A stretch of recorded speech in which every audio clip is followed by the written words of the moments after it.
안녕하세요. 아나운서TV의 이승훈 작가입니다. 오늘 배경이 좀 달라졌죠. 저희가 촛불의 그 따뜻한 정신, 촛불의 열정, 그리고 촛불의 온기를 담아서 오늘 다시 또 방송을 시작해 보려고 이렇게 배경을 좀 바꿔봤습니다. 지옥불이라며. 형. 아니 지옥불이라며. 방송 전에 했던 얘기를 방송에 끄집어들지 마세요. 저기를 태울 윤모를 태울 지옥불이라고 그랬잖아. 아니, 그래서 나는 참 따뜻하고 참 아름답게 보고 있었는데 그걸 제가 서브로 올려드리려고 이렇게 서브 받아서 이제 토스해드리려고 했죠. 어차피 소개 안 할 것 같으니까 저도 띄워드려야 되겠다. 유황불이에요. 유황불. 그래. 유황불. 예. 그러면 요 불이 저는 이제 촛불의 따스함으로 느꼈는데 사람마다 보기에 차이니까 그죠? 예. 대신 요 불을 가지고 그 잘못된 정부를 저희가 태우겠다 이런 그렇죠. 의지도 담아 있는 거니까요. 우리가 빠져 있는 것 같은 느낌이 드는데. 살려줘 이런 거죠. 예. 대신 이제 저 말고 다른 사람이 또 올 수도 있는 겁니다. 이 지옥불에 빠질 수도 있는 거죠. 예. 그죠? 아니겠습니까? 자, 하여튼 오늘 또 이렇게 우리 두 분 모시고 또 방송을 시작하게 되는데 어제 좀 사실 큰 사건이 있었잖아요. 그래도 소개는 해줘요. 안 할 거라고 안 할 거라고. 알겠습니다. 해줘. 자막이 또 나갔어요, 사실은. 네. 예, 우리 저 아농구 TV의 우리 예. 정신적인 지주 아농구 총장님. 반갑습니다. 아농구입니다. 그리고 우리 또 김성수 평론가님 네, 두 분 자리했습니다. 고맙습니다. 김성수입니다. 네. 자, 우리 또 성수 형님의 또 근황이 또 가장 중요합니다, 요즘. 아 그래요? 핫합니까? 예, 어제 뭐 거의 저주를 내리다시피 저 개인 방송에서 말씀하셨어요. 그냥 심야 시사에서 예. 이제 지금 취재하고 있는 내용들에 대해서 보고를 하듯이 그렇죠. 어제 내용을 좀 채웠거든요. 예. 그 중에서 이제 첼리스트와 그렇죠. 제보를 한 그 분들에 대한 이제 제가 취재를 한 내용이 있어서 이번 주 안에 원래 그걸 풀려고 했는데 맞아요. 그런데 이 내용이 굉장히 중요하다고 생각이 되어서 더 좀 큰 와이드 스피커와 함께 작업을 해야 되겠다. 네네. 그래서 더 탐사와 함께 되도록이면 합동 방송을 한번 해보자 이렇게 얘기를 하고 있고요. 그래서 이 합동 방송을 하면서 동시에 지상파에서 이걸 받아주기만 한다면 네네네. 지상파에서 먼저 하면서 그날 밤에 이제 더 탐사에서 같이 방송하는 게 어떠냐 이런 식의 얘기가 좀 진행되고 있는 상황이고요. 그래서 그거를 보고하다가 뭐 짜실하지만 제가 고소를 바로 그날 당했잖아요. 뭐 방송 녹화를 하다가 막 울면서 갔어요. 이 자식 아니 너무 좋아하는 것 같아. 아니 저는 시사부로 이야기 중에 가장 공감 가는 게 남의 불행은 곧 나의 즐거움이다. 그렇구나. 알았어. 우리 그동안 즐거웠다. 아니, 설정이에요. 설정. 진짜 설정입니다. 예. 그래서요. 예. 어쨌든 그래서 그 고소한 내용들을 이제 정보 공개 신청을 하고 맞아요. 그리고 변호사 자문을 좀 받아봤어요. 그래서 변호사 자문을 받아봤는데 뭐 아무 걱정 안 해도 된다고. 네네네. 그러니까 통신 비밀 보호법의 위반이라고 하는데 그럴 건덕지가 없는 그런 상황이거든요. 그렇죠. 그래서 그날 그 틀은 녹취 때문에 그런 거죠. 예. 그날 녹취는 안 청장님도 같이 고소당할 거예요. 조금 있으면. 그래요? 그쪽도 올 거예요.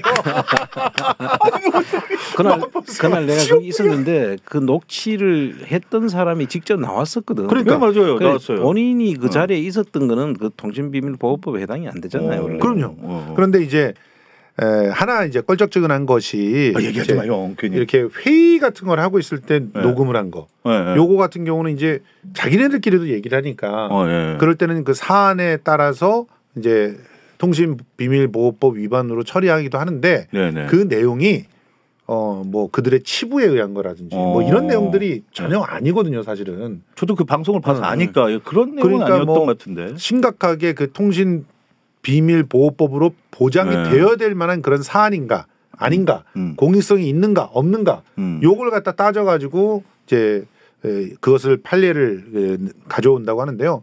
뭐 특히나 이제 방송을 하고 소개를 했던 우리 같은 경우는 전혀 걱정할 필요가 없고 그 공익성을 가지고 방송을 했기 때문에 어떤 어떤 개인의 사생활이나 이런 것들을 하려고 한 게 아니기 그렇죠. 때문에 아무 문제가 없는 걸로 그리고 보입니다. 제보를 하신 분들 정도가 아마 이제 오히려 조사를 받고 그리고 제보하시는 분들 정도에서 깔끔하게 정리될 것 같고 오히려 제보하시는 분들이 무고로 이렇게 걸어도 되지 않을까. 근데 그 제보하는 사람은 고소를 안 했어요, 또 걔네들이. 그러니까 제보를 한 사람들 고소를 하면 100% 무고가 될 수가 있어요. 그렇구나. 방송한 그러니까 사람만 걔네들 중에서 누군가가 또 머리를 쓰고 법률 조언을 해준 사람이 있는 거죠. 변호사가 있겠죠. 누군지 알잖아요. 예. 예. 야, 그 변호사가 제일이네요, 진짜. 제일. 그래서 양쪽을 다 변호하셔. 고발 사주를 한 사람과 고발 사주를 당한 사람 다 같이 변호해.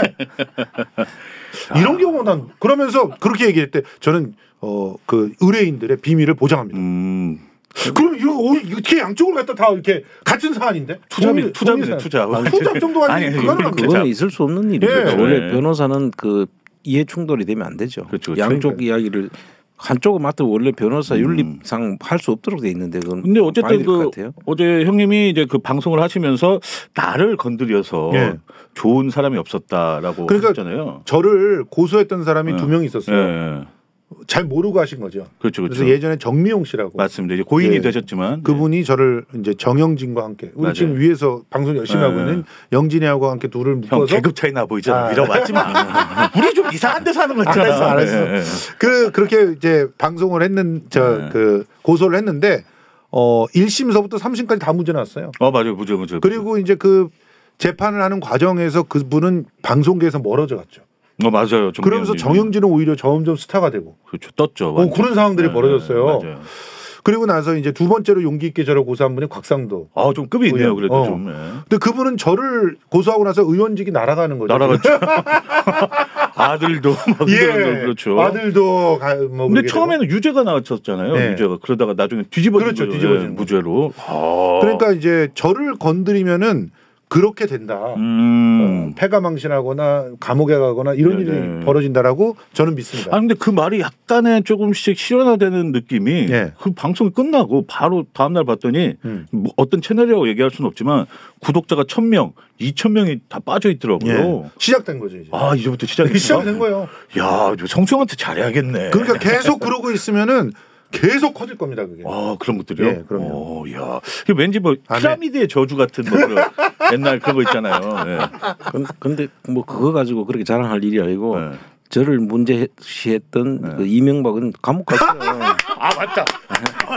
청장님은 감옥 갔어. 감옥 간 정도가 아니라 벌금만 100 몇 억이 나왔죠? 82억인가 지금 벌금 남아 있죠 아직. 근데 남아 있는데 뭐 사면해 준다고 지금 이야기한다는데 그 돈이 지금 약간 애매해졌다는 그 얘기도 있던데 기사도 막 나온 거 같던데. 아직 벌금을 안 내는 걸로 알고 있는데 벌금 원래 사면은 벌금은 다 내야 사면이 되거든요. 그 조건인데 그걸 안 해서 지금 내가 볼 때는 저게 만약 해주면은 완전 특혜가 되는 거예요 지금. 지금 MB 사면 벌금 82억 증발되나라는 뭐 그런 기사들도 있고 그래서 지금 문제가 지금 될 수도 있을 것 같은데 근데 이걸 안 내고 지금 사면이 그러면 해준다면 어떻게 이제는 이걸 가지고 뭐 또 법정 싸움이 이루어지는 건가요? 솔직히 그래서 박근혜가 완전 특혜를 받았죠. 157억인가 벌금을 안 냈죠. 이런 부분들은 벌금 안 내고 이렇게 해주면은 앞으로 선례가 돼가지고 다 벌금 낼 사람들 안 내고 사면 왜 벌금을 안 내면 한계 노역이라는 이야기가 있잖아요. 벌금만큼 또 살아야 되거든요 원래. 벌금을 내야 했는데 안 냈다. 그러면 벌금을 만큼 그 징역으로 대신하거든요. 노역을 하는 거죠. 그 안에서. 그런데 그래서 뭐 하루에 무슨 뭐 몇 억씩이라고까지 할 정도로. 야. 네, MB는 징역을 살아도 돈은 안 낼 사람이다라는 또 의견들도 많죠. 징역을 살고 있으면서 세금을 절세해요. 그런 식으로? 그래서 그 자기가 소유하고 있는 그 건물 있잖아. 1층 집은 상가. 거기에서 상가에서 돈이 들어오잖아. 그럼 돈이 들어온 걸 갖고 소득세를 내야 되잖아. 그거를 1억 3천인가를 감면받았대. 야, 자기 빵이 진짜 있다고. 머리 잘 돌아가 이런 거. 그런데 지금 MB 같은 경우는 그 돈을 지금 안 내고 있잖아요. 그 돈들이 다 사실은 그 돈을 안 내는 것뿐만 아니라 뭐죠? 지금 자기가 그 다스는 누구 겁니까? 해가 우리가 그래요. MB 거라고 찾아줬잖아요. 찾아줬죠. 그 지금 확실히 법원에서 이거는 MB 거야 했잖아요. 그러면 이제 MB 거가 된 거야. 근데 얼마나 내한테 엄청 고마워해야 됩니다. 크리스마스 때 선물이라도 보내는 거 아닙니까? 아니, MB가? 원래는 그렇게 차명으로 해놨다 하면 증여세라도 내고 다 해야 되는데 아무 적용도 안 하고 지금 국세청에서도 지금 아무 짓도 안 하고 있거든요. 이 부분에 대한 법리 판단을 해가지고 사실 이름을 바로잡는 조치라도 해야 되는데 원래 직거였으면은 명의 신탁을 해놨다는 걸로 봐야 되잖아요. 법원에서 판결을 했어요. 그럼 직거로 넘어오는 과정에서 각종 내야 될 세금을 내야 되는데 지금 아무런 조치도 안 하고 있어. 그냥 이명박이 거가 된 거야 지금. 여기에 대해서 검토하는 사람도 아무도 없어. 지금. 왜 그럴까? 지금 심각한 거예요 사실은. 아니 지금 세금을 지금 거기다 그냥 가만히 놔두고 있는 거잖아요. 걷어들여고 다 지금 찾아야 하는데. 야 이거 추징금은 다 냈다 그러지만 세금을 안 냈군요. 지금. 아니 세금이 다스를 찾아줬잖아요. 찾아줬지. 근데 원래 예를 들어서 내 건데 다른 사람 이름으로 해놨잖아. 그러면은 그 다른 사람 이름으로 된 거는 명의신탁으로 봐서 증여 의제를 하게 돼 있거든요. 맞아. 그래서 그 세금을 매겨야 되는 증여세를 매겨야 되는 거죠. 그리고 지금 그 증여세 매길 수 있는 시한이 언제 시점으로 봐야 되느냐를 따라 가지고 지금도 아직까지 안 넘겨 왔으니까 그 시점을 찾아 가지고 우리 매기면 되는데 금액이 엄청날 거라고 말이죠. 엄청나지. 그 다수 주식을 그때 3% 사는데 우리가 150억이었으니까. 그 당시에 한 5천억 됐다고요. 그래서 시가총액이. 와, 그 중에서 증여세가 몇 %죠? 지금 실제로는 증여세는 다 그대로 계산하자면 증여세로 보면 증여세가 한 반 이상 되거든요. 야, 그러면 그냥 우리 저 75. 재정이 튼튼해지잖아. 근데 국가 재정이 이런 부분에 대해서 검토하는 사람이 아무도 없어 지금. 왜 그러지? 그냥 사면 해준다고 하면 그냥 그런 줄 아는 거지. 완전히 그냥. 다스는 누구 겁니까 해가지고 이명박이 좋아졌다니까 지금. 야 이게 정부가 썩어서 그래. 정부가 썩어서 하는 사람이 없어 이거. 이렇게까지 지금 다 얘기해 주시는 우리 청장님이 계시는데도 문재인 정부 때도 이걸 검토를 했어야죠. 맞아요. 그럼 그때는 반이 조금 아니라고 봐야죠. 아 이거 큰일 났네. 근데 지금 썩어가는 정부를 바로잡기 위해 참고로 이거 제가 이제부터 반어법입니다. 썩어가는 정부를 바로잡기 위해 감사원이 나섰습니다. 김건희 여사 관저 공사 특혜 의혹을 감사 결정해 주셨네요. 하지마 감사. 네. 반어법이라고 저 틀림없이 말씀드렸습니다. 이렇게 얘기할 거예요. 가서 감사하지 말고 그냥 냅둬. 니들이 건드려가지고 면죄부 주려고 하는 거 다 그러니까 알잖아. 어차피 이렇게 그냥 짜고 치는 소위 말하는 짝짝꿍 같은 그런 느낌이 들죠. 이 유병호라고 하는 인간은 진짜 돈독이 올랐는지 권력독이 올랐는지 뭐가 단단히 올랐어요 지금. 그런데 감사원이 원래 그 대통령실도 감사를 하는 게 맞아요. 그렇죠. 그 실제로 지금까지 해왔고 그러면은 감사를 제대로 해야 되는데 지금 감사를 그 네 가지 지금 의혹이 있잖아요. 맞습니다. 그 의혹 중에 거의 간접 특혜 공사 의혹만 지금 한다는 거고. 그렇죠. 나머지 실제로 그 사이에 보면은 뭐 그 사업자 등록까지 그냥 만들어 가지고 그것도 사업자 등록도 그것도 조사를 해봐야 되는데 그렇죠. 국세청에서 사업자 등록을 함부로 안 내준다고요. 가서 현장 그 전부 조사를 하고 내주는데 보니까 그냥 막 내줬더라고. 그래서 그 국세청도 누가 거기에 조력을 했을 가능성이 있어 보이고 그런 것들을 전부 감사를 다 해야 되는 건데 지금 저거는 이 덮어주기 위한 감사 그렇죠, 같아요. 그렇죠. 검찰이 수사를 하면서 덮어주는 수사를 하잖아요. 그거 흉내를 내고 있는 것 같아요 지금. 그리고 요거 하나만 딱 하잖아요. 그러니까 다른 것들은 그걸로 퉁치자. 요거 하나는 감사해 줄게. 그냥 감사만 하고 넘어가는 거지. 그 뭐 말씀하셨지만 지금 유독 이 대통령실 주변에서 일어나는 세금을 통한 공사라든가 계약들이 그 직전에 회사를 만드는 거나 사업자 등록을 하는 데가 너무 많아요. 그렇죠. 로봇계 같은 경우도. 로봇계. 로봇계도 한국 대리점을 만든 거거든. 그 직접 만드는 것도 아니고 미국에서 만들어진 거 수입하는 대리점. 근데 이제 그 사람이 윤석열의 고액 그러니까 후원자였어. 그렇죠. 대통령 선거 나올 때 고액으로 후원한 사람이야. 1,000만 원인가 후원을 했어. 근데 이 사람이 갑자기 어느 날 대리점을 만드는 거야. 대리점을 만들고 얼마 안 돼서 갑자기 경호처에서 로봇계 사업을 검토한 거야. 그래놓고 수익 계획을 했어. 2천만 원짜리를. 이번 정부는 개를 좋아해 너무. 개정부야 개정. 지금은 2천만 원이라서 얼마 안 되니까 그냥 맡겼다 이렇게 얘기하지만 그게 나중에 제대로 예산이 되면 8억짜리가 된다면서요. 올해 내년에 돌아올 때는 8억짜리 예산이 지금 잡혀 있다 그러죠.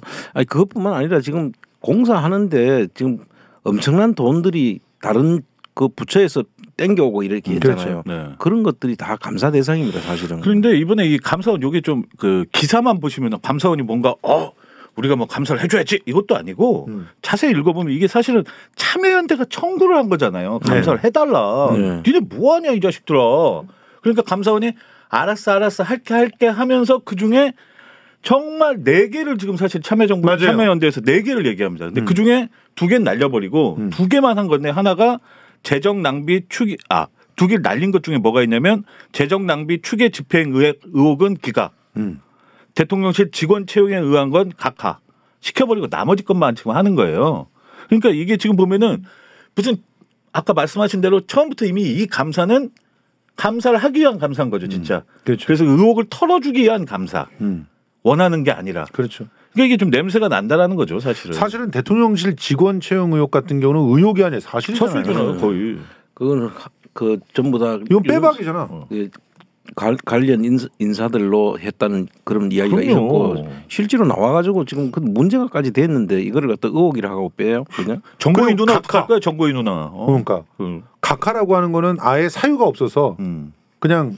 그렇죠. 이런 것 자체는 사유가 안 되기 때문에 니네들이 이걸 감사를 요청할 그런 권한이 없어. 이게 각하거든. 각하죠. 맞습니다. 이제 각하는 아예 요건 자체가 그러니까 안 되니까 요건이고 기각은 요건은 되나 이 내용을 우리가 검토할 필요가 없다고 하는 것이 기각인데 이 두 개 다 내용이 사실은 확정돼 있는 건데 각하나 기각 대상이 아닌 거예요. 다 뺐어요. 지금 그러니까 뺀 거야 지금. 참여연대 이전 비용 관련된 재정 낭비 추계 실행 그 집행에 대한 의혹 이거는 뭐 당연히 기각이 될 수가 없는 사안인데. 그러니까 이런 포인트가 숨겨져 있더라고요. 기사를 자세히 보니까 그 내용은 거의 가려져 있고 마치 감사원이 우리도 대통령실 감사할 거야 이런 식으로 기사가 나오니까 그 점을 한번 꼭 좀 살펴보시고 다시 한번 기사 보십시오. 신문이 경향신문이라는 게 더 웃기는 거예요. 더 말이 안 돼. 그런데 방금 전에 통화하시지 않았어요? 근데 요거는 경향신문에서 제가 체크를 한 겁니다. 다른 기사에서는 없는 경우도 있어요. 그러니까 아예 이런 기각 각하 이런 내용을 없어요. 아예 안 쓴 것도. 그래서 제가 요거 4개를 찾아온 겁니다. 지금 4가지를 지금 사실 그나마 쓴다는 데가 이렇게 쓴 거라는 거죠. 하여튼 요즘에 어떤 세상인데요. YTN에서 돌발 영상 만들었다고. 야, 쟤 징계. 그렇다고 YTN이 징계를 하는 세상이야. 아니 근데 그 리허설을 찍었다고 나는 그 이해가 안 가죠. 저도 방송을 그렇게 많이 했지만 그 YTN은 찍은 게 아니야. 풀단에서 찍은 거야. 그래요? 풀단에서 찍었는데 그거 찍은 걸 알게 된 거야. 대통령실이. 그거 쓰지 마. 쓰지 말라고 했다. 뭔 상관이야? 그래서 풀단에서 요 영상은 쓰지 마세요. 이렇게 했다는 거예요. 그런데 그런 쓰지 마세요라고 한 거를 모르고 YTN이 그거를 돌발 영상으로 쫙 만든 거야. 그것도 YTN의 돌발 영상 사례 중에서 굉장히 정말 약하게. 이거는 뭐 매운맛도 전혀 없고 그렇죠. 그냥 후추 정도 약간 뿌린 걸로. 그래서 양쪽을 교차 편집 정도 한 거. 뭐 이렇게 했던 이렇게 여러분들 했다. 확인해 보세요. 이게 정말 리허설이 없었을까요? 이러면서 확인해 보세요. 이런 거야. 그리고 자막도 세게 넣은 것도 없어. 없어요. 저도 봤죠. 그런데 이거 문제 삼고. 근데 좀 문제는 그거더라고요. 보니까 그 돌발 영상 내용이 그 리허설을 했는 것을 그 리허설 했던 우리는 안 했는데 한 것처럼 보여줬다. 왜 리허설 안 했는데 그 했다고 하느냐 이런 식으로 하면서 문제를 삼았더라고요. 그게 뭐 리허설 아닙니까 그거? 리허설을 했잖아. 리허설 정도가 아니야. 예전엔 문재인 대통령이 국민과의 대화를 할 때 그때 콘티가 나왔었어. 방송 콘티가 대본하고 뭔 차이가 있는지 알지? 알죠. 콘티는 출연자 누구 언제 뭐 몇 개 정도의 뭐 문제 주제가 뭐 이런 식으로 나누는 게 콘티야. 그건 없으면 방송을 못 하잖아. 그렇죠. 저희도 이렇게 이런 거 정도는 있잖아요. 그냥 간단하게 대화 나눌 정도의 이게 콘티야 이게. 그렇죠. 기사 뭐 그다음에 각자 소개 이런 이게 대본 아니잖아. 그렇죠. 근데 이번에 걔네들이 들고 있었던 것은 대본이야. 그렇죠. 그건 대본이죠. 지금 이렇게 국민들 앞에서 질문을 받으니 떨립니다. 그렇게 써 있는 거야. 아우 닮았어. 근데 사실은 리허설 하잖아요. 원래 대통령이 생방송을 하는데 리허설 안 하고 하는 게 더 이상하지. 그렇죠. 리허설 당연히 하는 거죠. 국민들 우습게 그게 무슨 문제가 됩니까? 근데 리허설의 수준이 달랐어요. 그 예전에 이제 문재인 대통령이 했다는 그 리허설은 어떤 거냐면 이런 겁니다. 우리 방송에 흔히 있는 거지만 자 큐 맞춰보겠습니다. 이런 거. 요 정도야. 그쵸. 그러니까 처음에 시작할 때 자 오프닝 뭐죠? 오프닝 됐어요. 그 정도 얘기하고 그다음에 여기서 1번 들어갈 때 음악이 뭐지? 뭐 맞춰봅시다. 이런 거. 그러니까 서로 기깎기 맞춰보는 정도가 리허설이었는데 이번엔 완전히 런스루 리허설이라고 합니다. 드라마 수준이죠. 뭐 드라마 갖고 드라마 정도가 아니라 이거는 뮤지컬이나 연극 수준이야. 뮤지컬. 그럼 한동훈 일어나서 막 춤을 췄어야지 뮤지컬이면. 저 드라마는 있잖아. 감정 빼고 아가씨도 부르면서 이렇게. 드라마를 리허설 할 때 감정 빼고 한다니까. 그렇죠. 나중에 실제 들어갔을 때 원래 좋은 씬이 안 나올 수가 있기 때문에 대충 이제 이런 거 한다라는 식으로 자리 맞춰보고 이런 정도의 리허설이야. 근데 연극과 뭐 뮤지컬 같은 경우는 리허설 한다 그러면 완전히 런스로 제대로 하거든. 그렇죠. 예. 처음부터 끝까지. 연극 리허설 한 거야. 그러니까 연극 한 편 잘 봤네 이런 얘기가 나오는 거지. 맞아. 그러니까 그게 들킨 게 너무 쪽팔린 거야. 쪽팔리면은 그냥 들어가가지고 뭐 표정 관리나 하지. 쪽팔린데 야 난 리허설 한 적이 없는데 왜 리허설 했다고 니들이 그러냐. 누구야? 개 때려잡어. 이러고 야 이게 나 진짜 제정신이야? 형이 저 살 한 번 몇 개만 날려줘요. 형 그 저주발이 좀 있으니까. 본인의 살을 날려. 내 살은 진짜 살이고 나는 내 살은 진짜 살이고. 그러니까 이거는 바이든 날리면에서 하나 더 나간 거예요. 진짜. 바이든 날리면에서는 MBC한테 그 인사 조치까지 얘기하지 않았잖아요. 지금은 인사 조치를 얘기했다니까. 진짜 인사 조치는 했나요? 그래서 지금 하고 있어요. YTN이 하고 있고 심지어는 얼마나 떨었는지 공문을 딱 이렇게 내보내고 시청자들한테까지 겁박을 합니다. 여러분 이거 사용하게 되면 저작권법 위반으로 다 걸리고 형사조치 될 수 있습니다. 야, 나 처음에 저도 방송생활 20년 넘게 했지만 이런 경우는 처음이라. 야, 참 거기서 속이 좀 문드러지겠네요. 문드러지겠어. 근데 또 속이 문드러지는 게 이것뿐만 아니죠. 저는 이제 제가 요 제목을 뭐라고 생각하냐면 정진상이 핑클이냐. 약속해줘 이거거든요. 오래된 사랑. 약속해. 약속이 들어가 있는 그런 노래들이 그 이후에 얼마나 많이 나왔는데. 약속하면 그 남궁옥분의 약속이라는 노래도 있습니다. 남궁옥분 아시나요? 남궁옥분? 본부장님 좀 수준까지 올라갔어. 지금. 그렇습니까? 네. 제가 또 라디오를 오래 했었기 때문에 좀 아는데. 하여튼 정진상의 핑클이냐 약속해줘. 제가 이걸 왜 그랬냐면 이번에 정진상 428억 뇌물 약속받고 대장동 특혜 약속이에요. 그래서 중요한 포인트는 약속입니다. 그렇죠. 그러니까 말 그대로 형님 제가 뭐 특혜 드릴게요. 약속하니까 내가 너한테 돈 줄게. 약속을 서로 한 걸로 공소장에다가 빵 박아 넣은 겁니다. 이게 얼마나 개소리입니까? 이게 정말 이상한 게 지금 이제 내가 이야기하려면 꼭 1차 검찰 조사가 이야기를 안 할 수가 없어요. 1차 검찰 조사에서 이미 다 거쳤던 거고 정진상과 김용한테 돈을 주기로 했다고 막 그래서 두 사람 일단 구속시켜 놨는데 그걸로 가지고는 이재명까지는 못 가는 거야. 그러니까 계속 그걸로 계속 가다가 그것도 뭐 전원에 의해서 지금 다 막혀 있는 상태고 구속은 시켜놨지만 실제로 진도가 안 나가는 거예요. 그러니까 어떻게 하려고 하냐면은 이재명을 지금 엮으려고 하면은 이 처음에 대장동 사업을 할 수 있도록 승인해 줄 때 성남시에서 배임이 있었다. 이걸로 끌고 가야 되는 거야. 그래서 거기에 대한 대가로 428억을 줬다. 그거를 지금 가려고 지금 428억까지 무조건 약속으로 가야 되는 거죠. 근데 준 적이 없으니까 약속으로 간 거죠. 그러니까 줄 수가 없었지. 지금 돈 준 적도 없고. 그러면 그런 약속을 했다는 물증이 있냐? 뭐 그렇죠. 약속을 써놓은 무슨 증서라도 있냐? 그러니까 갑자기 증서를 작성한 것처럼 기사가 나오더라고요. 그래서 지금 요거 그 전에 뭐가 지금 얘들이 이야기하고 있냐면은 대장동 사업자들한테 돈을 더 벌 수 있도록 그 뭐 예를 들면은 그 땅을 처음에 줬는 거 가지고 이야기하더라고요. 처음에는 그 1,500만 원 정도 평당 하는 땅을 1,400만 원에 예를 들어서 이 사람들한테 줬어. 그러니까 너 싸게 줬는 거 아니냐. 근데 이 사람들은 여기 처음부터 개발자잖아요. 그렇죠. 그래 개발자의 지위에서 원래 그 계획할 때부터 그게 들어가 있었어요. 그렇죠. 그러니까 이거는 그걸 가지고 엮지를 못하니까 그 다음에 그 공원을 하는데 1단지인가 그 공원화를 하는데 그 공원 한 2천억이 들어간다는 거예요. 그 2천억을 원래 이재명 시장이 2천억을 거기다 받아라. 공원 사업을 거기서 해라라고 한 거예요. 그러면 돈 중에 상당 부분이 그쪽으로 들어가야 되는 거지. 그래서 그거 다 빼고 남는 거 우리가 나눠 가지자 이렇게 된 거예요. 그래서 그 2천억을 받아냈단 말이지. 2천억. 그래서 총 합해 가지고 이 사람들이 5,500억을 지금 성남시가 받아간 거야. 그렇죠. 그렇게 받아가는 과정에서 또 하나가 뭐가 있냐면은 이게 임대 아파트를 짓게 돼 있단 말이죠. 임대 아파트하고 그걸 짓는 조건으로 용적률을 이제 높여주면서 그 공원도 수익이 나야지 그걸 그 사람들 할 거 아니고 손해 보면서 그 사람들 할 수 없으니까 그 당시 계산으로는 그 정도면은 실질적으로 얼마를 못 가져가고 전부 다 성남시 사업으로 다 할 수 있다고 판단해가지고 했다는 거를 했는 거예요. 근데 이게 428억이라는 거는 결과적으로 나중에 이게 아파트 값이 분양가가 올라가서 또 땅값이 올라갔기 때문에 땅값이 올라가서 그런 거죠. 이게 돈을 받은 거란 말이죠. 그 받은 게 아니라 이게 그 수익이 난 거죠. 수익이 천화동인 1호에 그만큼 나왔던 거죠. 예. 그러니까 지금 생각하니까 이게 나와서 이야기된 거를 세금 감안하고 428억이잖아요.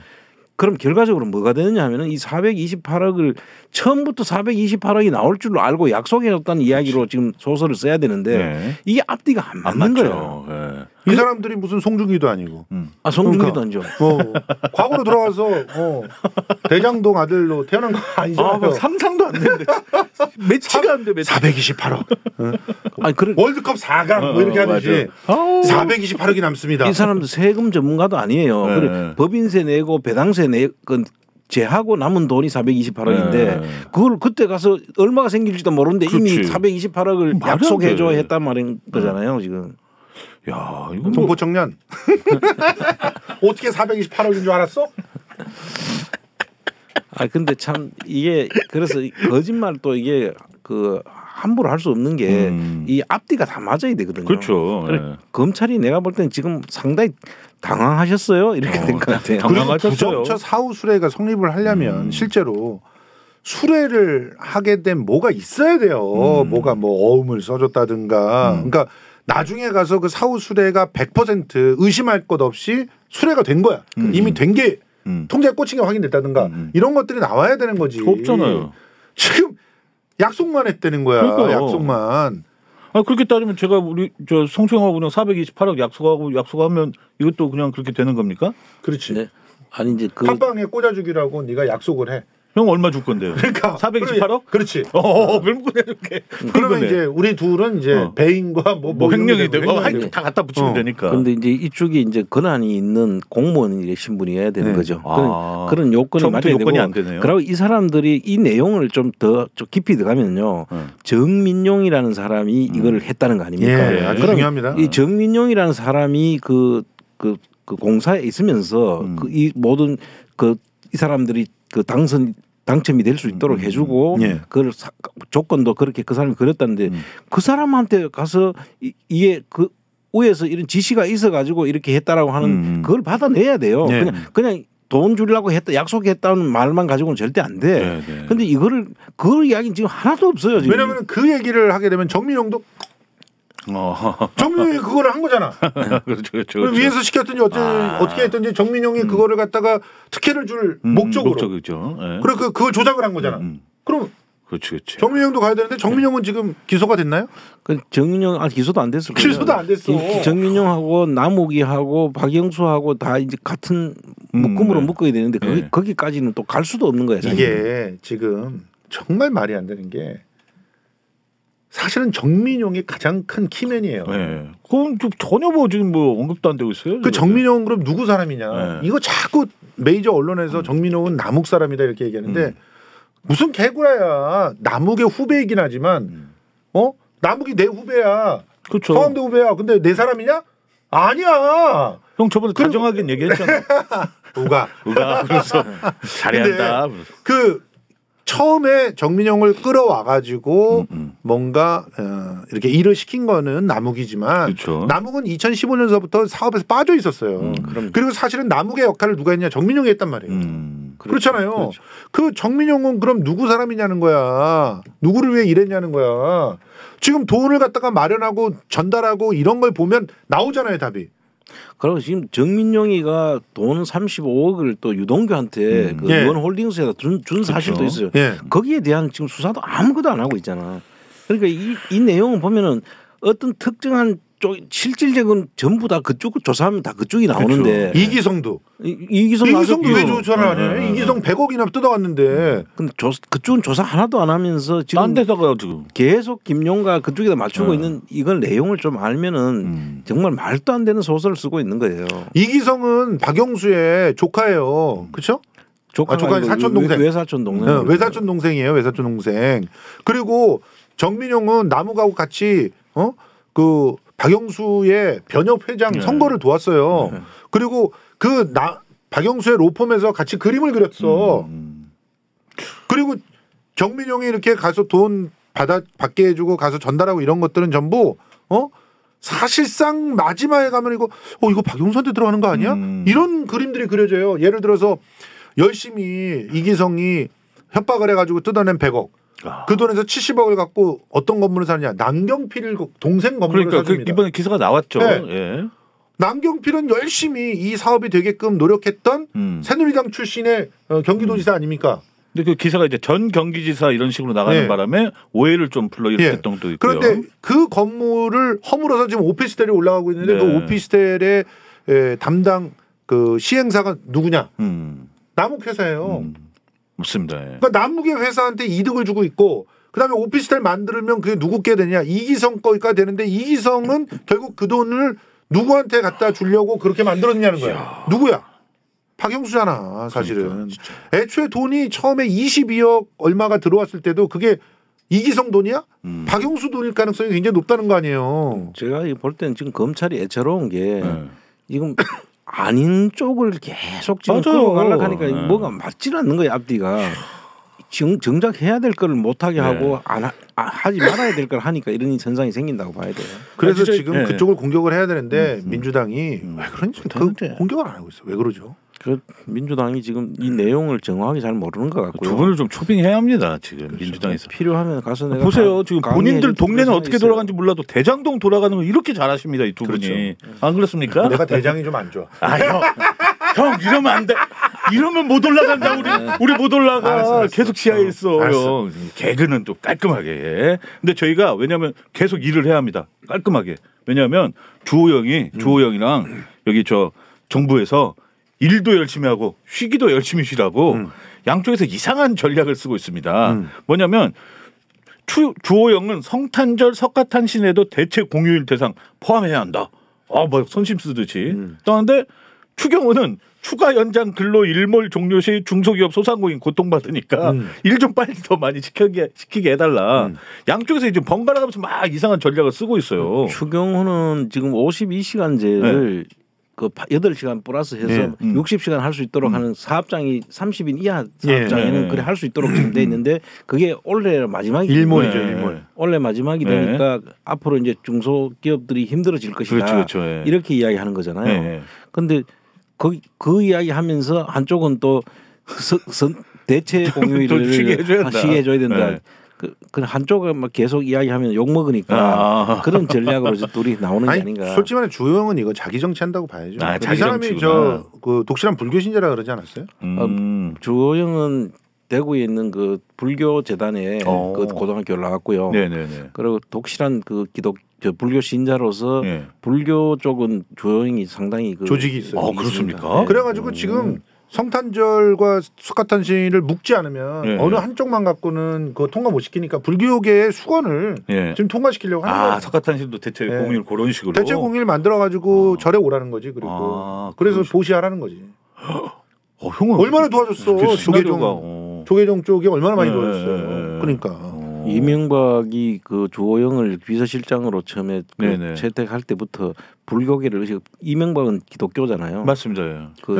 근데 주호영은 불교계니까 불교계를 영입하기 위해서 그런 것도 그렇게 생각해서 그때 영입한 거죠. 그래서 주호영 씨 이렇게 얼굴을 좀 보면 금복주 그 표지 모델 아니 복 많게 생긴 그 표지 모델 있잖아요. 이렇게 정말 복이 어디 있다고 이렇게 합니다.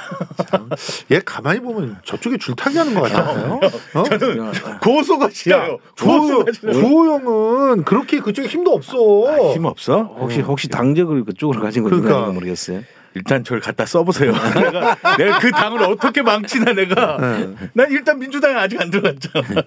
일단 내가 국민의힘 먼저 들어가서 일단 어떻게든 회방을 놓고 오겠습니다. 아니 이렇게 추파를 던졌는데 주호영이 이 새끼가 그 승인 안 해주면 이승우는 쪽팔려서 어떡하나? 오세훈으로 오세훈으로 가자. 오세훈으로. 아니 왜냐면 제가 오세훈 얘기를 잠깐 좀 하고 싶은데 일단 그 사진 9번 좀 줘보세요. 9번. 왜냐하면 이게 지금 굉장히 좀 뜨겁습니다. 그 오세훈 시장이 정부 지원 없으면 지하철 요금 인상할 수밖에 없다. 이런 이야기를 던졌거든요. 어제부터 이게 좀 굉장히 계속 핫해지고 있어요. 왜냐면 이게 물론 이제 서울뿐만 아니라 이제 각 그 주요 도시에는 또 지하철은 다 있으니까요. 근데 이제 서울이 또 올리면 보통 또 같이 또 올라가지 않습니까? 그렇죠. 네. 근데 이제 서울 지하철 기본 요금 운임을 정부에서 안 대주면 우리는 올리겠다. 서울시에서는 교통공사에서는 요 얘기를 하고 나니까 지금 막 여론들이 약간 들끓고 있습니다 지금. 그래서 지금 사진 그 10번을 보시면은 서울교통공사 단기 손실 추이라는 게 있어요. 지금 엄청나게 지금 손실을 보고 있는 겁니다 지금. 근데 그렇죠. 예. 근데 그 중에 가장 큰 부분을 차지하고 있는 게 무임수송이에요. 네. 네. 말 그대로 돈 안 내고 타는 사람들이 많다 이거 아닙니까? 65세 이상이면은 좀 그 무임승차 할 수 있죠. 그렇죠, 그렇죠. 근데 이분들이 지하철 타고 뭐 광화문 잡고 가시고 그러잖아요. 그렇죠. 네. 이분들에 대해서 지금 돈을 보상해달라 이거 아닙니까? 그렇게 보면 정부에서 지금 전부 다. 그리고 나서 이게 안 되면 우리는 무조건 올려버리겠다. 그리고 다른 데도 다 같이 올리겠다. 지금 이겁니다. 지금 현재. 근데 중요한 거는 요 사진 11번을 한번 보겠습니다. 요건 또 안 나오더라고요. 이거 지옥불 같다 진짜. 형이랑 나랑. 우리는 지옥불에서 안전한 거지. 우리는 안전한 거지. 저 불로 떨어지는 놈들이 있는 거지. 지금 현재 이제 요걸 보시면은 고령들 이 내용들을 보시면은 무조건 이거는 법적으로 다 정비가 되어 있는 거잖아요. 그렇죠. 이분들은 다 깎아줘야 한다. 고령자 82.3%가 2019년도 자료입니다. 현재는 무임수송 대상자별에 다 올라가 있기 때문에 이분들이 82.3%가 고령자가 사용을 하고 있기 때문에 이분들은 다 무료로 해줘야 하는 겁니다. 예. 그러면 중요한 포인트는 저는 제가 이 얘기를 왜 하냐면 오세훈은 정부를 협박할 게 아니라 이런 법 개정에 대해서 지금 얘기를 해야지. 예를 들면 고령자 나이를 좀 더 높여달라고 한다든지 이렇게 해서 장기적으로 해서 이 돈을 깎아내려야 할 생각을 해야지. 무작정 당장 돈 내놔. 정부에서 세금으로 다 때려줘. 이 얘기만 하니까 그렇게 된다면 나머지 세금을 내는 사람도 또 누가 됩니까? 계속 부담이 생기잖아요. 그래야지 자기는 인기를 끌지. 그런데 나이가 65세 이상은 다 오세훈 찍을 사람들 아닙니까? 그러니까. 근데 이분들은 지금 그 사람들한테 부담을 줄 수는 없으니까 그 나머지 사람들한테 매기게 됐거나. 그러니까 이게 오세훈 나빠. 아니 정부 오세훈은 원래 그 이상한 사람이잖아요. 그 몰랐어요 지금까지? 아니 근데 어쨌든 팩트로 일단 나쁘다고 얘기를 해야 되니까요. 천공의 빙의를 해봐. 왜 오세훈을 얘기했는지. 얘가 그 다음부터 간땡이 부어갖고 이러고 나도 있잖아. 65세 이상이야. 나도 공짜로 타고 싶어. 천공도 나이가 많아서 공짜로 타니까 그런가? 아니 뭐 그건 아니겠지만 지금 65세 이상만은 전부 다 공짜로 타는데 오세훈이 만약에 65세 이상을 나이를 올리거나 그러면은 표 떨어진 소리가 우르르 들리니까 줬다가 뺏으면 사람들이 못 견뎌요. 더 열받죠. 바로 그냥 표로 연결 심판할 겁니다. 그러니까 이게 60세에서 65세 올라갈 때도 아주 힘들었어요. 그래서 인기 많이 떨어지고 그랬죠 그때 시행했던 분들이. 그래서 지금 그 상태인데 결국은 정부에다 예산을 달라고 하니까 정부로 해서 예산을 줘야 되는 거잖아요. 정부 예산 주겠어요 지금? 못 주죠. 좀 돈이 뭐 그렇게 뭐 많지도 않은데. 그러니까 값올리겠다고 하는 거죠 지금. 그러니까 자기가 요금 올리면 되는데 요금 올리면서 그 책임은 남이 졌으면 좋겠는 거지. 맞아요. 이렇게 쿠션을 한번 줘가지고 나는 하려고 했으나 이런 식으로 이제 면피하겠다 이거 아니겠습니까? 그러니까 내 잘못 아니에요. 정부 탓입니다. 이렇게 얘기하는 거잖아. 근데 정부 탓인데 사실을 알고 보니까 윤석열은 무서우니까 국회 탓입니다. 이렇게 이제 얘기를 할 거잖아요. 야당에서 발목 잡았어요. 뭐 이런 식으로. 65세 이상 여러분, 제가 대통령이 되면 다 해드리겠습니다. 형, 내 거야. 형 이것마저 가져가면 할 게 없어요. 알겠어요. 그러니까 얘기하는 거죠. 이런 것들을 여러분들 기사를 보셨을 때 이런 그 숨겨져 있는 이 사람의 속내까지도 좀 알아보셔야 합니다. 어떻게든 그 65세 그 맞춰주려고 하는구나 이게 아니라 오세훈의 뜻은 좀 그런 게 숨어 있다. 이런 것들을 좀 알아보셨으면 좋겠습니다. 나는 이게 참 오세훈 시장이 한번 나갔다가 들어오더니 소위 말하는 업그레이드가 돼서 들어온 것 같아요. 별로 머리가. 업그레이드 안 됐네. 근데 옛날 같으면 무상급식 가지고도 막 치고받고 했잖아요. 그러니까 그때는 안 돌았거든 요게. 소위 말하는 요 헤드가. 근데 요즘은 형님이 말씀하신 대로 이렇게 한번 쿠션도 넣고 이게 이제 소위 말하는 찍어치기도 하고. 왜냐하면은 지가 윤핵관이 아니니까 그래요. 그런가? 그럼요. 그때 당시에는 완전 총박 맞는 황태자였잖아. 이명박이 황태자였으니까 막 나갔지. 무서울 게 없었지. 생각해보세요. 지금 현재 장제원이나 권성동이 하는 짓을 그때 하고 다녔던 거야.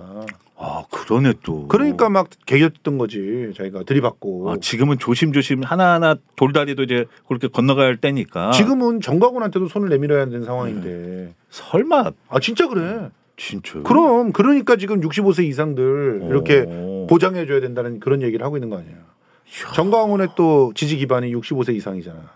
그렇죠. 두 사람 대화를 내가 이렇게 지켜보니까 아들들 같죠. 첼리스트하고 제보자하고 같은 느낌. 첼리스트하고 제보자하고요. 그 거의 전적으로 제 얘기를 듣고 결정을 한다는 얘기네요. 네. 의존을 그렇게 많이 하고 있었어? 제보할게요. 어디다 제보는 내가 했거든. 그래요?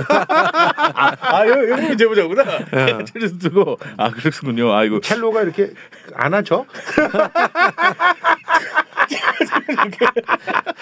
이게 안 하죠. 첼로가 되는데. 첼로가 저 이렇게 되죠. 세상에. 가야금이 더 어울리는. 말도 안 되는 얘기를 해. 첼로가 얼마나 큰지도 모르는구나 지금. 형, 저희 집이 그렇게 잘 살지는 않아요. 그러니까 네, 첼로가 그 정도는 지금 비올라 갖고 얘기하는 거죠. 저희는 단소 이런 겁니다.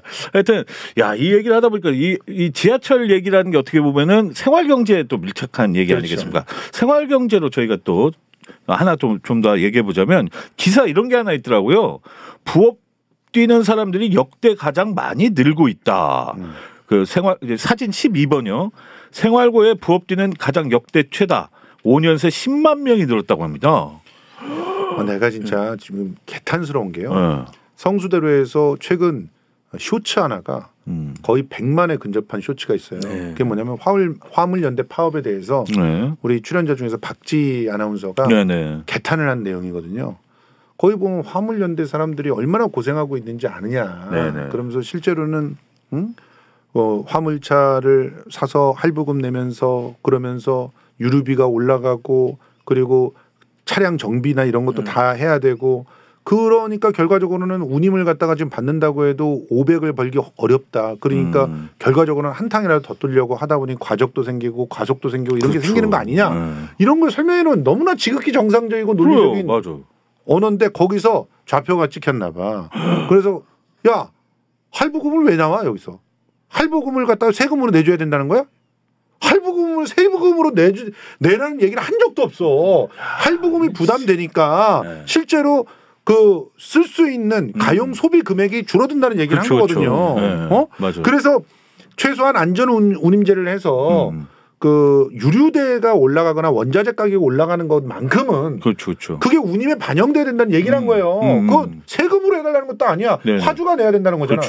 당연히 화주하고 지금 화물차 기사하고 둘이 1대1로 계약을 한 게 아니에요. 중간에 운송회사가 끼어가지고 솔직히 말하면 화주들은 마음껏 갑질을 해가지고 운송회사한테 갑질하고 운송회사는 화물 기사들한테 갑질하고 그래서 결국 화물 기사가 모든 비용을 떠받는 그런 구조가 돼 있다는 것은 쏙 빼놓고 야 나도 차 몰고 다니니까 나도 그러면 할부금 내나 뭐 이런 식으로 유치한 댓글들이 막 붙어 있는 거예요. 거기에서 이제 또 빠졌는 게 이 화물차하고 직접 안 되고 중간에 소개하는 사람이 있어요. 그렇죠. 화물을 소개해서 사람한테 또 수수료를 줘야 돼. 수수료 또 줘야지. 그 뛰고 나면 실질적으로 자기들이 받는 거는 그만큼 안 되는 거예요. 거기다가 이 사람들도 생활을 하다 보면은 은행 돈을 빌려가 쓸 수도 있잖아요. 그럼 이자가 지금 엄청나게 올라갔어요. 지금 그 옛날보다 한 거의 2배 가까이 올라갔단 말이죠. 그러니까 이런 부분들이 이 사람들이 못 견디는 거지.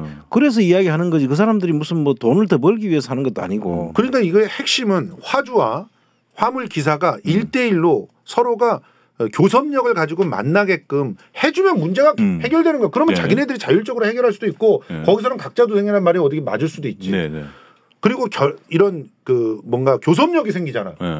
1대1로. 그렇죠. 서로 나한테 얘기하면 이거 10,000원 갖고 하라고? 못해. 이럴 수가 있는 거 아니야. 얘기도 할 수도 있고. 그런데 지금은 그런 교섭력 자체가 발생을 안 하기 때문에 어쩔 수 없이 연대라고 하는 걸 만들어 가지고 하소연을 하는 과정에서 나온 할부금 이걸 가지고 할부금 나도 낸다. 그렇죠. 그러면 월세를 갖다가 올리는 사람들은 어떠냐. 이런 얘기가 나오는데 생각해 보세요. 지금 2억이 넘어요. 보통 화물차 하나가. 2억이 넘는 돈을 투자해서 하루에 16시간을 일해도 돈 500을 못 가져가면 그래서 또 투잡 쓰리잡을 뛰어야 되는 세상이면 그게 제대로 된 세상입니까? 맞습니다.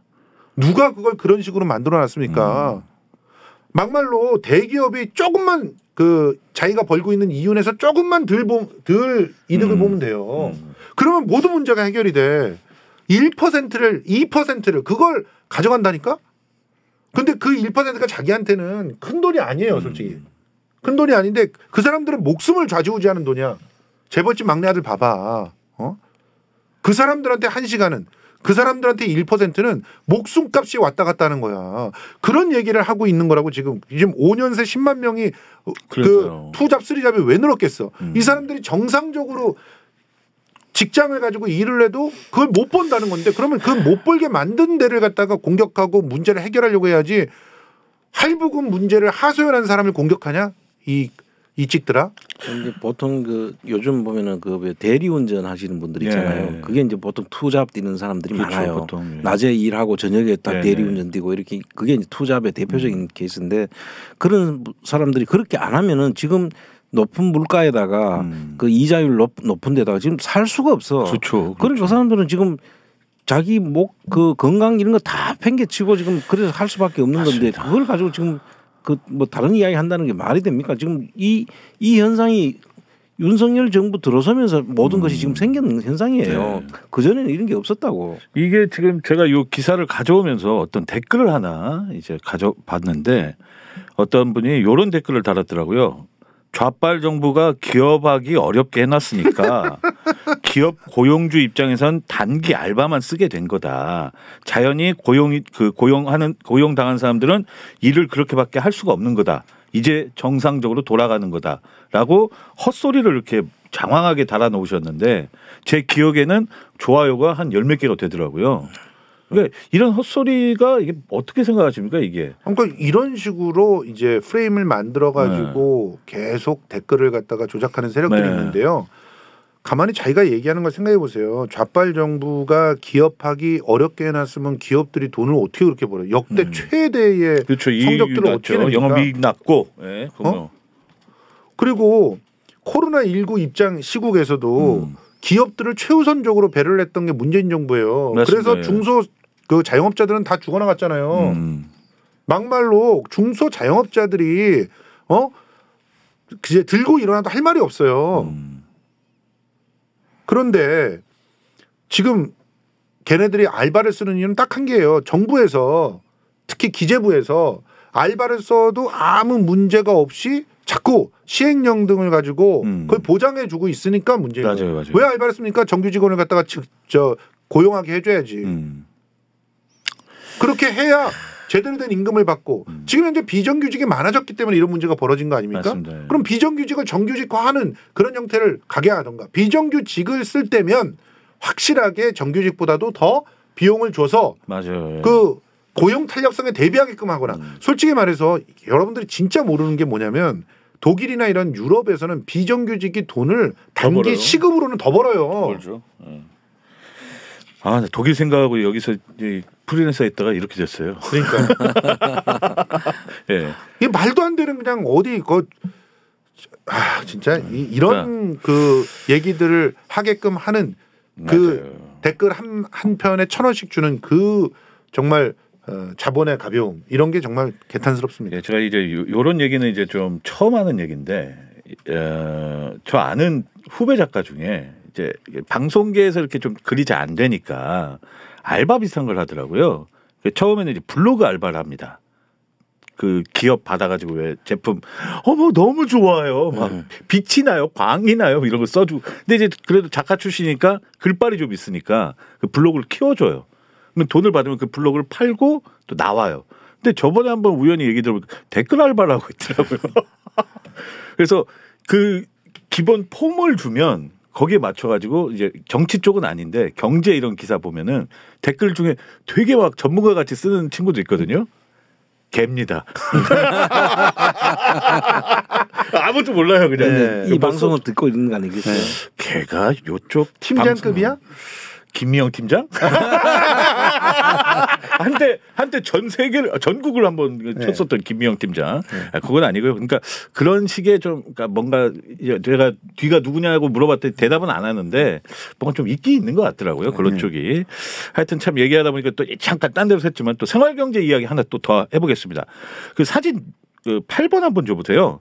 요즘 요런 기사가 좀 많이 나왔는데 8번 명품 골프 뷰티 용품 등 가심비 소비의 백화점은 전례 없는 호황. 이거 봐. 돈 있는 사람들은 호황이잖아.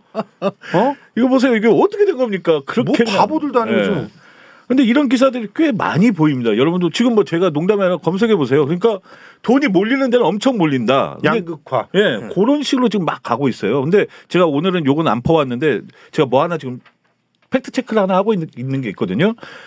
원주, 그다음에 부산 거기에 뭐 몇 군데 아파트들은 그러니까 소위 말하는 왜 브랜드 아파트 있잖아요. 예. 그 지역에서만 막 거점 지역에 되게 잘 나가는 아파트 몇십억, 30억 뭐 이런 데는 청약률이 막 높아졌다. 오히려. 이런 기사가 막 나오고 있어요. 지금 부동산 그 전문 경제지 이런데 그거는 조금 문제가 있는 것 같습니다. 네. 확인을 제가 지금 사실은 해서 지금 오늘 안 가져오긴 했지만 그런 기사들이 되게 막 나옵니다. 일부 그 신문들에서. 그건 이렇게 보셔야 돼요. 지금 이제 신문들이 광고 수입이 어디서 나오냐 하면은 건설업체에서 나오는 거예요. 건설사에서. 예. 그러니까 이제 그 지금 이 상황에서 분양이 잘 된다는 것은 누가 봐도 거짓말이에요. 네. 근데 이 부동산 경기를 살려야 되잖아요. 그렇죠.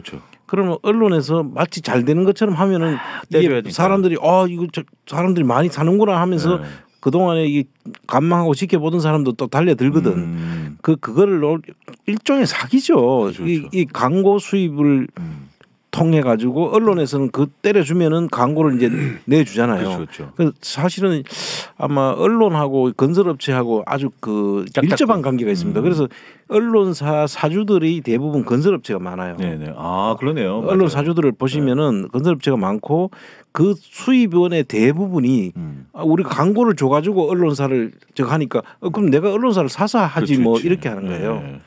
그런 식으로 언론사들이 광고 를 위해서 건설업체들이 많이 달려드는데 지금 이야기를 내가 들어보면서 바로 지금 그 느낌이 오는 게 이때 불경기에 건설업 호황이라고 내는 그 주로 경제신문들일 거예요. 경제신문들이 보면은 다 그런 목적을 가지고 한 번씩 이 튀깁니다. 그래서 그거는 속지 않는 게 좋을 것 같습니다. 근데 그런 튕김도 있지만 이렇게 자잘하게 명품 골프 이렇게 하면서 이건 사실인 것 같습니다. 예, 실제로 이거는 좀 다르죠. 지금 소비 양극화가 일어나고 있죠. 소비 양극화가 있는 거고 지금 이런 거죠. 지금 그 국힘당에서 그 103개 우리나라의 초대형 기업들 있잖아요. 초부자들이죠. 그 대형 기업들한테 법인세를 지금 3% 인하해 주자는 거 가지고 지금 예산안이 통과가 안 되고 있어요. 그 실제로 그런 대기업들은 어떤 상황이냐면은 우리가 전번에 행제세라고 한번 이야기했죠. 엄청난 특수를 누리는 게 맞아요. 예를 들어서 기름값이 막 엄청나게 올라간다든지 지금 정유사들 어마어마하게 돈 벌었죠. 은행 지금 이자율 엄청나게 올라가잖아요. 맞아요. 지금 그럼 그 예대 마진이 얘네들이 자기들 유리한 쪽으로 적용하기 때문에 이때 지금 돈을 엄청나게 버리는 게 그 대기업들이에요. 그런 사람들한테 깎아줘서 되겠어요. 오히려 그런 사람들 지금 행제세를 매겨서라도 그거를 정부가 더 받아들여야 되는 거야. 그런데 지금 그걸 깎아주자고 하는 그 국힘당이 있으니까 그 말을 지금 드리는 거고 이런 호황을 누리는 거는 어떤 이 불황기에도 호황을 누리는 데는 꼭 있게 마련인 거예요. 우리 서민들만 죽어나가지 돈 버는 사람들은 지금 더 벌 수가 있다니까. 가진 자들은 이럴 때 돈을 버는 거예요. 지금 이자율이 높으니까 은행에 예금만 들어놔도 돈 가진 사람들이 돈을 더 벌잖아요. 전에보다 이자율이 높아지잖아요. 없는 사람들은 빌려온 사람들이니까 이자를 높여지면 이자를 갚아야 되기 때문에 더 힘들어지지만 있는 사람들은 이럴 때 돈을 버는 기회인 거예요 사실은. 그래서 이런 이야기가 사실은 있을 수 있는 거죠. 그렇죠. 그래 아까 그 부동산하고는 좀 달리 보셔야 된다. 결은 다르지만 가심비 소비는 사실은 그만큼 그 경제적인 어떤 그 펀더멘탈이 되게 탄탄하다는 소리거든요. 우리나라 자체가. 문제는 분배인 거예요. 그러니까 기본적으로 기본 경제적 토대는 굉장히 탄탄한 거예요. 그래서 언제든 내가 지금보다 더 나은 그 내일을 그 구상할 수 있고 내가 노력 여하에 따라서 그런 삶으로 갈 수 있는 사람들이 여전히 굉장히 다수가 존재하고 있다는 것이고 그런 걸 보면서 소비를 하는 사람들이 있다는 거예요. 그런데 문제는 지금 들어서 있는 정부는 그런 사람들을 점점 더 줄일 겁니다. 점점 더.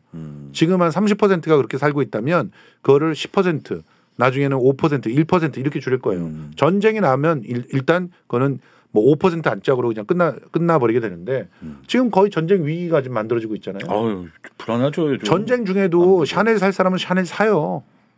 가심비 소비라고 할 걸요. 그때 똑같이 이렇게 문화일보는 기사 이렇게 쓸 겁니다.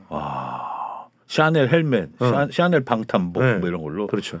이야, 진짜. 요즘 트렌드. 제가 근데 이 기사를 보면서 제가 아는 친한 형님이 생각나는데 이 형님이 이제 그 태생부터가 강남이거든요. 직장도 좋고 좋은 대학 나와서 지금도 강남에 살고 있고. 근데 그런 얘기를 하더라고요. 제가 이제 이런 기사의 얘기를 하면은 그 왜 없는 게 뭐 죄지? 이런 식으로 얘기를 해요. 근데 저는 누군가 있는 사람의 것을 뺏자는 뜻이 아닙니다. 그리고 저도 뭐 공평하게 나누자고 얘기하는 것도 아니에요. 적어도 그 사람들이 가진 만큼 쓰라 이겁니다. 저도. 근데 적어도 사람을 무시하면 안 되죠. 당신이 처음부터 그걸 가지고 태어난 게 아니잖아. 저는 그렇게 생각하거든요. 그 형 이제 안 만납니다. 솔직히. 잘했죠. 잘하셨어요. 예. 마무리는 잘한 걸로 끝냅니다. 요 타임에서 갑자기 제보가 들어온 게 있어서 뭐요? 제보를 좀 전해드릴게요. 여러분들이 한번 요거는 이제 완성이 되지 않은 첫 보니까 여러분들이 보시고 앞으로 어떻게 흘러가는지를 보고 미리 질문을 던지거나 하셨으면 좋겠어서. 네네네. 저는 첼리스트 쪽이 TV 조선과 붙었잖아요. 네. 첼리스트 쪽이. 네. 그런데 지금 정천수, 이종원과 함께 더 탐사와 김성수 TV를 공격하는 방송을 준비한다는 제보가 이제 좀 들어왔습니다. 진짜요? 예. 자, 이제 뭐 증거는 사실 이제 커밍아웃 하는 거예요. 커밍아웃이 완전히 되는 그런 상황이 진짜? 벌어지는 것 같은데요. 글쎄요. 그게 사실 이 방송을 하게 되면 저는 뭐 첼리스트는 뭐 나름대로 이 자기가 남자친구한테 상처를 받았다고 생각하기 때문에 그런 식의 선택을 할 수 있다고 봐요. 그런데 지금 정천수라든지 이종원의 본색은 이미 드러난다고 생각을 합니다. 만약에 그렇게 한다면은 뭐 그 시청자들이 다 심판할 겁니다. 그건 뭐 걱정 안 해도 될 것 같아요. 예. 어쨌든 지금 현재 확실한 건 정천수까지는 만난 걸로. 그래요? 저한테 제보를 주신 분은 얘기를 하고 있는데 어쨌든 뭐 오히려 그쪽에서 변호사가 이러지 말라고 말리고 있는 그런 상황이라고 하는데 모르겠어요. 자, 지금 놀라운데? 나오는 순간 여러분들이 이제 확인하실 수 있을 거라고 봐요. 이게 만약 성사된다 그러면 뭐 정천수가 방송을 하면 정천수는 그냥 TV조선 편인 거죠. 그리고 이종원이 방송을 한다. 이종원은 그냥 TV조선 편인 겁니다. 아니 진짜 어제 오늘 형 우리 방송 때 이렇게 자꾸 뭐가 일이 터져요. 그거 지금 제보 들어와가지고. 좀 깜짝 놀래요. 지금 깜짝 놀랐네 지금 솔직히. 그래서 물어봐 주세요. 여러분들이. 그러니까 언제 방송이 될지는 모르겠지만 그런 제보가 있다 이런 거죠. 그런 식으로 접촉하고 있다는 제보가 들어오고 있습니다. 이거 참. 근데 그 방송을 한번 하면 좋겠어요 저는. 네. 한번 보게. 보면은 금방 드러날 겁니다. 그렇죠, 왜냐하면은 그 사람들이 그런 거를 방송할 수 있는 능력이 안 되는 사람들이에요. 아무리 꾸며봤자 그 본색이 다 드러날 겁니다. 근데 진짜 궁금해. 뭐라고 방송을 하지? 그럼 이제 첼리스트는 청담동 술자리가 있었다고 방송할 거야, 없었다고 방송할 거야? 그러니까. 그 없었다고 방송하는 거를 더탐사나 정천수가 보도를 하면 그 사람들은 지금 누굴 공격하고 있는 거야? 그러니까. 이렇게 방송하자 모자를 이렇게 해가지고 뭐 해야 하나요? 하여튼 애꿎은 내 모자만 지금 구겨졌어. 하여튼 제가 봤을 때는 이거는 굉장히 자충수 같은 진보 진영이라는 그 가정하에 뭐 진보 진영이라 하니까 저희도 진보 진영이고. 지네들은 주장하지만 이걸로 이렇게 되면 안 될 것 같은데. 그냥 TV조선과 한 편이 되는 거잖아요. 그러니까 이건 좀 너무 자충수네요. 그렇게 커밍아웃 해주셔서 너무 감사합니다. 정말. 그렇지만 당신이 뭘 갖고 있든지 그 이상의 것들을 우리는 갖고 있다는 사실은 명심하셨으면 좋겠어요. 알겠습니다. 좀 그렇게 하지 마. 아유 진짜 욕 나올 뻔했네. 나쁜 말 나올 뻔했습니다. 저는 뭐 착한 어린이니까 나쁜 말을 하지는 않겠습니다. 하여튼 그래도 서로 힘을 합쳐도 모자를 판국에 좀 이건 좀 너무한 거 아닌가라는 생각이 들고요. 벌써 또 저희가 끝마쳐야 할 시간이 다 됐네요. 참 얘기하다 보면 저는 이렇게 어떻게 보면 인생의 선배님으로서 또 뭐 형님들처럼 생각하고 이렇게 얘기 나오다 보면 한 시간이 금방 가는데 여러분 또 어떠셨는지 모르겠습니다. 오늘 또 한 시간 얘기해 주셨는데 또 청장님부터 마무리 멘트 좀 해주신다면. 우리가 조금 내용을 너무 많이 다루는 것 같은 느낌이 조금 들어요. 그럼 하나만 할까요? 앞으로 이제 하나 하기는 좀 그렇지만 조금 내용을 조금 깊이 다룰 수 있는 그런 방송으로 좀 우리가. 성수형만 얘기를 더 깊게 더 해주시면은 한 시간 금방 갑니다. 빠질 수가 있거든요. 저 중간에 헌금도 내고 싶어요, 사실. 말씀을 재밌게 잘해주셔서. 아, 솔직히 형님이 웬만한 교회 목사님보다 말씀 잘하시지 않습니까, 솔직히? 몇십니까? 나 빠져들 것 같아. 지갑을 여세요. 어머, 저 옆에서 제가 이렇게 딱 벗고 다니면 되는 거 아니겠습니까? 예. 벌개 같은 성신여. 형, 저도 좀 많이 알아요, 몇 개. 예. 그리고 또 형님 오늘도 혹시 심야 시사 하시나요? 오늘은 오늘 안 체력도 안 되고요. 예. 다만 지금 일이 어떻게 돌아가는지를 보면서 참 굉장히 이제는 우습다는 생각이 많이 드는데요.